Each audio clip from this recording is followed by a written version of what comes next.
குழந்தைகளுக்கான இலவச இருதய மருத்துவ ஆலோசனை முகாம் ஆகஸ்ட் 2 வரை கோவை KMCH மருத்துவமனையில் நடைபெறுகிறது. முன்பதிவிற்கு 8754887568.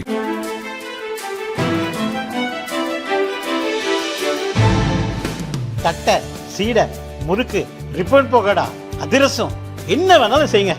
ஒரே ஒரு 5 லிட்டர் இதய மந்த்ரா கடல் எண்ணெய் பேக் ஒரு மாசம் முழுசுக்கும் அத்தனை சமையல் முடிச்சு விடலாம். இதய மந்த்ரா.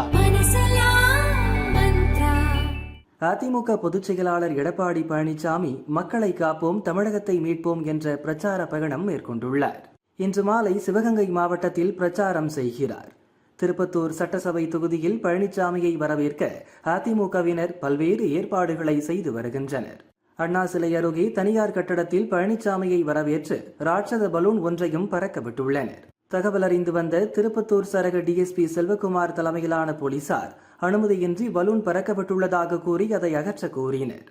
இதற்கு எதிர்ப்பு தெரிவித்த முன்னாள் எம்எல்ஏ உமாதேவன் முடிந்தால் கழட்டி பாருங்கள் என போலீசிடம் சவால் விட்டு வாக்குவாதம் செய்தார்.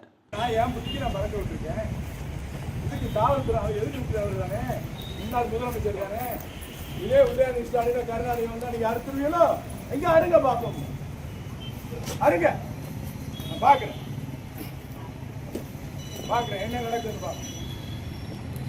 போலீஸ்க்கு மரியாதை ரொம்ப பழகிருக்கேன். ஐஜி அருள் இருந்து நானும் பார்த்துருக்கேன். ஏடிஎஸ்பி பாண்டியன், முத்தமிழன், இந்த ஏடிஎஸ்பி கண்ணன் உடுப்பை கரெக்டாக விட மாட்டேன். கல்வினார் உடுப்புறத்தில் கொடுப்பார். இன்னைக்கு விருதுநகர் எஸ்பியா இருக்காரு. பார்ப்போம். நான் தெய்வத்தை நம்புறேன். இதுக்கு என்ன இந்த பழுவன் தர கொள்றதுக்கு இந்த பருவத்தை இன்னும் எவ்வளோ நாள் இன்னும் 8 மாதம் இருக்கு.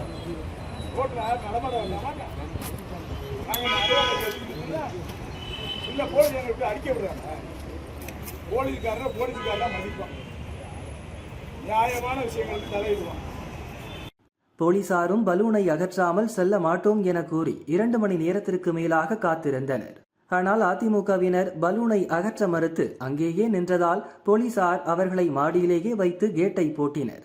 இந்த சம்பவத்தால் அப்பகுதியில் பரபரப்பு ஏற்பட்டுள்ளது.